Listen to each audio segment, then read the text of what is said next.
নিরাপত্তা ব্যবস্থা বলতে এবার গতবারের থেকেও নিরাপত্তা ব্যবস্থার অনেক ধাপ আমরা হচ্ছে যে এডিশন করেছি, যোগ করেছি। তার মধ্যে একটা হচ্ছে যে অন্যতম হচ্ছে মোবাইল কোর্ট, একজন ম্যাজিস্ট্রেটের নেতৃত্বে মোবাইল কোর্ট থাকবে। মোবাইল কোর্টে ম্যাজিস্ট্রেট থাকবেন এবং তার সাথে হচ্ছে নিরাপত্তা বাহিনী থাকবেন এবং তারা সারা হচ্ছে যে এই ভোট কেন্দ্র তারা হচ্ছে যে এই মোবাইল কোর্ট বসাবেন, যেখানে অনিয়ম দেখবেন, যেখানে অসঙ্গতি দেখবেন, যেখানে কোনো হচ্ছে রকম নির্বাচন বিধিমালা ভঙ্গ দেখবেন, সেখানে তিনি ব্যবস্থা নেবেন। তারপরে হচ্ছে যে সেখানে হচ্ছে যে আর্চওয়ে গেট করা হয়েছে, সেই গেট দিয়েও হচ্ছে যে ভোটারদের ঢোকানো হবে। আর তার হচ্ছে সারা এফডিসি সিসি ক্যামেরায় নিয়ন্ত্রণে থাকবে এবং সেটা পরিচালনা করবেন গোয়েন্দা বাহিনী। তো এগুলো মিলে আর 250 পুলিশ বাহিনী থাকবেন, আইন শৃঙ্খলা বাহিনী 250 সদস্য থাকবেন, র্যাব থাকবেন। সব কিছু মিলে হচ্ছে নির্বাচনের যে আমাদের যে মানে হচ্ছে আইন শৃঙ্খলার যে বিষয়টা, সেটা সর্বোচ্চ থাকবে।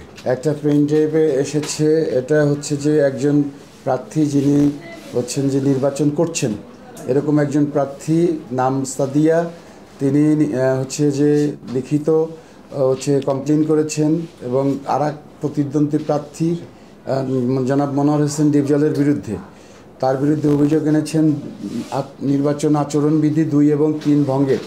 তো সেই 2 এবং 3 ভঙ্গের আমরা সেই অ্যাপ্লিকেশন আমরা হচ্ছে যে সেইটার ভিত্তিতে আমরা মনোহর হোসেন ডিপজল সাহেবকে আমরা শোকজ করেছি। 6 ঘন্টার মধ্যে আমরা তার কাছ থেকে উত্তর চেয়েছি।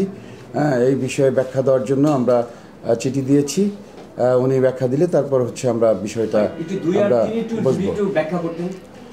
2 আর 3 হচ্ছে যে 2 এবং 3-এর বিষয়টি যেটা হচ্ছে যে এটা হচ্ছে যে ভোটারদেরকে হচ্ছে টাকা দিয়ে অবৈধ লেনদেন করে ভোটের হচ্ছে যে ভোট নেওয়া বা ভোটের প্রচারণা করা, আর হচ্ছে যে এই মানে প্রতিশ্রুতি দিয়ে ভোট আদায় করা, টাকা পয়সার প্রতিশ্রুতি দিয়ে, এইগুলোই হচ্ছে 2 এবং 3 যে বিধিমালা আর কি, আচরণ বিধিমালার মধ্যে এগুলোই পড়ে আর কি।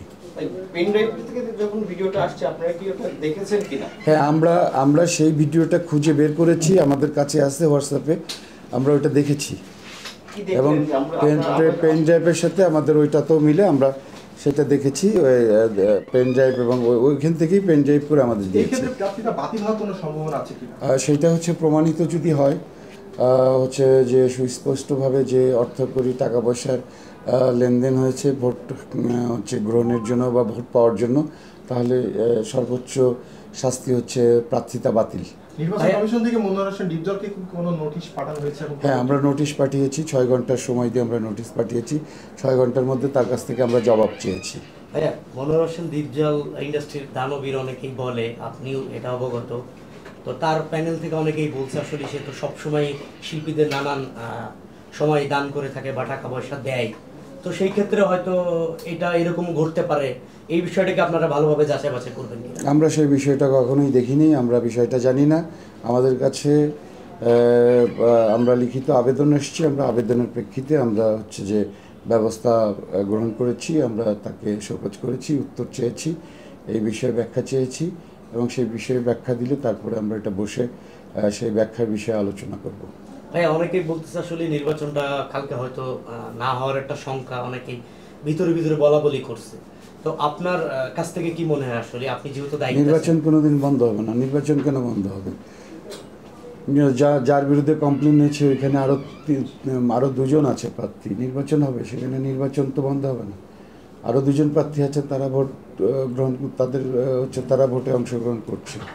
সো নির্বাচন বন্ধ হওয়ার কোনো স্কোপই নেই।